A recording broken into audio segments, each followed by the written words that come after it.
I'm here today to give you the natural everyday glam tailored for you. Now, of course, Middle Eastern women are gonna look different all around the world, but even if you look a little bit like me or you just wanna learn the overall vibe, this is your video. Just keep watching. So the first step, I'm sure you can guess this if you follow my channel, is skin prep. Now, I think the #1 tip that I'm gonna give you guys is this little baby. So she may be small, but she is mighty. Every time I do makeup that matters, I'm not saying on a daily basis, okay? I'm doing makeup that matters when I'm going out or when I'm filming a YouTube video and I want my skin to look fresh for all the makeup that I'm gonna put on top. This is an amazing, gentle exfoliant that is perfect for your skin. Sometimes I just squirt my face wash on this, or I just use it by itself with some water. I am very light to the touch with this, but it does such a good job of buffing off that top layer, which is what we wanna do before we are putting on any type of makeup. This is going to allow your makeup to sit beautifully on top. It's gonna let those products melt in. And first and foremost, going to make your skincare melt in. Now, how does this tie back to being a Middle Eastern woman? For skin that leans olive, golden, tan, neutral, texture and hyperpigmentation happens to be a common skin concern within our community. So making sure to exfoliate the skin is gonna help with that texture. It's gonna help with the pigmentation. Again, making your skincare and makeup go on much better. It's also going to allow the light to reflect off of your skin and just give you the most beautiful complexion. Speaking of hyperpigmentation, SPF is pretty self-explanatory as to why that's important. Now let's move on to the base. So how do we perfect our base? Now, I would say the #1 tip that I have is going in with a foundation, a skin tint, whatever it is that you like to put on your face, one shade, if not half a shade lighter than your skin tone. If you don't want to go one shade or a half a shade at least lighter,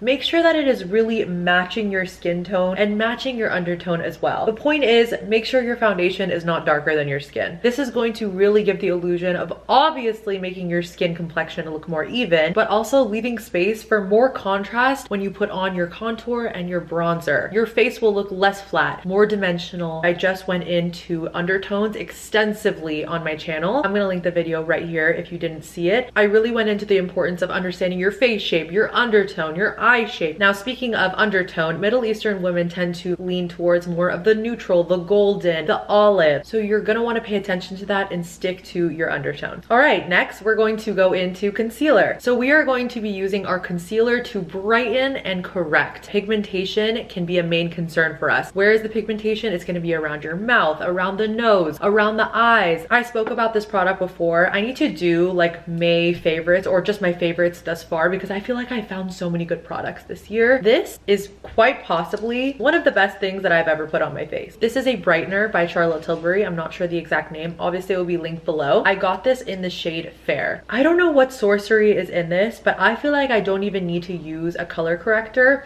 I recently did buy the Cherry Blossom color corrector by Huda Beauty. That is also an amazing option. I do feel like because I have been taking care of my skin, I don't need to use that unless I'm doing more of like a full beat. Again, this is more of a natural glam, okay? Just watch what happens when I put this on one side of my face. I find that when I put this on before my concealer, I realize how little concealer I actually need. And sometimes I will run out the door with just this. Do you see that? Moment of silence. I think this is the best makeup product that I've used all year. Now I'm gonna focus that on the nose area and right under my eye as well. Now I have pigmentation all over my eyelid, but I'm absolutely not mad at that. It really makes it look like I have eyeshadow on. My friend actually the other weekend could not believe that I was not wearing eye makeup, and I was like, oh honey, let me introduce you to the world of pigmentation. When the pigmentation is in the right area, oh, slay. Of course, we're gonna take it a step further and I'm gonna use my trusty Kosas concealer. I love this concealer. It's watery and creamy enough that it will never let down dry under eyes, and if you're a girly with dry under eyes, you need this. Now, what do these two products have in common, you may ask? Both of these have a peachy undertone. Now, let me just be very specific when I say, if you have an olive undertone, or if you have even neutral undertone, a peachy tone concealer is going to look better than an olive tone concealer. And this is because, #1, it's canceling out the colors of your pigmentation. I I used to never gravitate towards anything that has like pinks and peaches until I realized my undertone and what I can use to make it look better. I'm gonna use the Charlotte Tilbury concealer brush to blend this in the skin. Okay, now the next step, which I actually forgot, this should have been the #1 thing that I talked about, it's going to be eyebrows. So Middle Eastern beauty is naturally high contrast. Obviously, again, like I said, this can range, but for me, because I am cool winter, high contrast girly, my brows are a make or break to my face. It is the focal point of my face, okay? They're super dark. There's really no getting away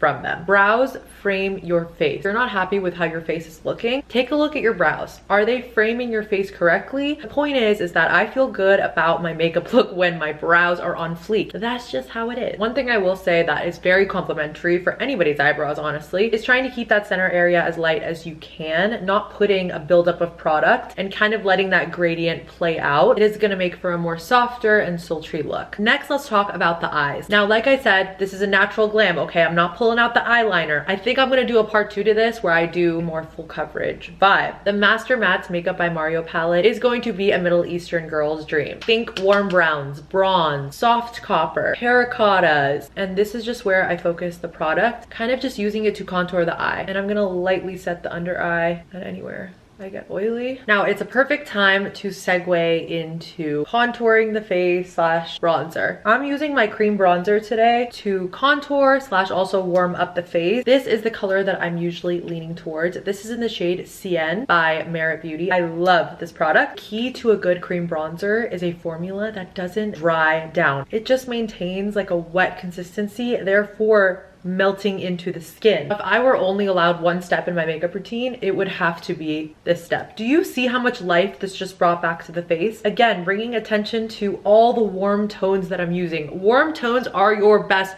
friend. I know I don't need to put that much product on my forehead, okay? My forehead is relatively small, but I don't do it for the contour purposes. I do it to warm up the skin. I want to look like I just jumped off a boat in Tahiti. Now, just 2 more steps. Stay with me. We're gonna dive into these Patrick Ta blushes today. Next time you're doing your blush shade, think about it. What would Sagonia June do? Coral, peaches, rose color. Avoid the cool. When I started using any type of pink tone anything, it still has some type of undertone of warmth in it. Can we just take a second, by the way, and look at this? This one is in the shade She Left Me on Red. Another option is She's Seductive. Look how gorgeous this is. You see how this is a rosy, warmy, peachy color. I know this is gonna look good on me. It almost will marry together with my bronzer so well, it'll look like one. Think of your lip liner as almost contour for your lips. Because we are leaning into those warm shades, it's going to really complement the shade of your lip tone. Again, everybody's lip tone is going to be different. Take a look in the mirror, assess your lip shape, and choose a lip liner that's going to be one shade darker than your lip. Same concept as your contour on your face. We're going to go in with this Rhode lip liner. This is the Peptide lip shape in the shade Balance. I'm going to focus this product on my Cupid's bow first, just like that. See how we already made my lip look more lifted? And we're going to do the same with the bottom. We're going to tie that in with my natural lip shape. So this is like the perfect shade of brown. I'm obsessed with this. And to just marry this into the lips, I'm going to just grab a gloss. I've been doing this for years. I've always liked the look of just a lip liner that does its purpose. It contours the lips, and just marrying that together with a gloss. 9 times out of 10, I don't need a lipstick. I feel like I gravitate towards 3 main lip combos: a natural one, a bold one, a red lip. I actually might do a video on that too. Let me know if you guys want to see that. But for the sake of this video, this is the everyday lip. I want to post more content like this. It feels very authentic to who I am. Feels natural. It just feels right. Thank you guys so much for watching, and I'll see you in my next video.